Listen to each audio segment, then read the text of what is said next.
Hello mummies, ಮಕ್ಕಳಿಗೆ blood increase ಆಗಬೇಕು ಹಾಗೆ ವೇಟ್ ಗೇನ್ ಚೆನ್ನಾಗಿ ಆಗಬೇಕು ಅಂದ್ರೆ ಈ ಒಂದು ರೆಸಿಪಿನ ಟ್ರೈ ಮಾಡಿ. ಈ ಒಂದು ರೆಸಿಪಿನ ಮಕ್ಕಳಿಗೆ 7 ಮಂತ್ಸ್ ಇಂದಾನೆ ಮಾಡ್ಕೊಡ್ಬೋದು. ಟೇಸ್ಟ್ ಕೂಡ ತುಂಬಾನೇ ಚೆನ್ನಾಗಿರುತ್ತೆ, ಮಾಡೋದು ಕೂಡ ತುಂಬಾನೇ ಈಸಿ. ಸೊ ಯಾವ ತರ ಮಾಡಬೇಕು, ಇದ್ರ ಬೆನಿಫಿಟ್ಸ್ ಎಲ್ಲ ತಿಳಿಸ್ತೀನಿ. ಅದಕ್ಕಿಂತ ಮುಂಚೆ ಎಲ್ಲ ಹೊಸದಾಗಿ ನೋಡ್ತಿದ್ರೆ ಬೇಗ ಹೋಗಿ ಫಾಲೋ ಮಾಡ್ಕೊ. ಹಾಗೆ ಮಕ್ಕಳಿರೋಂತರಿಗೆ ಈ ವಿಡಿಯೋನ ಶೇರ್ ಮಾಡಿ. ಹಾಗೆ ನನ್ನ ಅಕೌಂಟ್ ಅಲ್ಲಿ ಮಕ್ಕಳಿಗೆ ಬೇಕಾಗಿರೋ ಎಲ್ಲಾ ತರ ರೆಸಿಪಿ ಇದೆ, ಹೋಗಿ ಒಂದ್ಸಲ ಚೆಕ್ ಮಾಡಿ.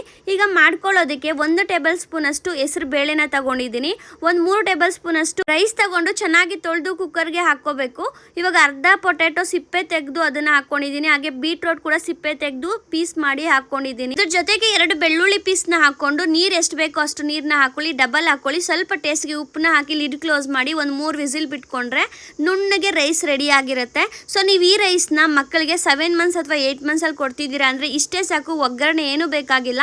ಇಷ್ಟೇ ಪ್ರೋಸೆಸ್ ಅಲ್ಲಿ ನೀವು ಈ ತರ ರೈಸ್ ನ ತಿನ್ಸ್ಬೋದು. 10 ಮಂತ್ಸ್ ಮೇಲೆ ಅಂದ್ರೆ ಈ ತರ ಒಗ್ಗರಣೆ ಹಾಕಿ ತಿನ್ಸಿ, ಇನ್ನೂ ಟೇಸ್ಟ್ ಸಖತ್ತಾಗಿರುತ್ತೆ. ಒಂದು ಪ್ಯಾನ್ ಇಟ್ಕೊಂಡು 1 ಟೇಬಲ್ ಸ್ಪೂನ್ ಅಷ್ಟು ತುಪ್ಪನ ಹಾಕಿ ಸ್ವಲ್ಪ ಸಾಸಿವೆ ಮತ್ತೆ ಜೀರಿಗೆ ಹಾಕಿ 3 ಬೆಳ್ಳುಳ್ಳಿನ ಜಜ್ಜಿ ಹಾಕಿದ್ದೀನಿ.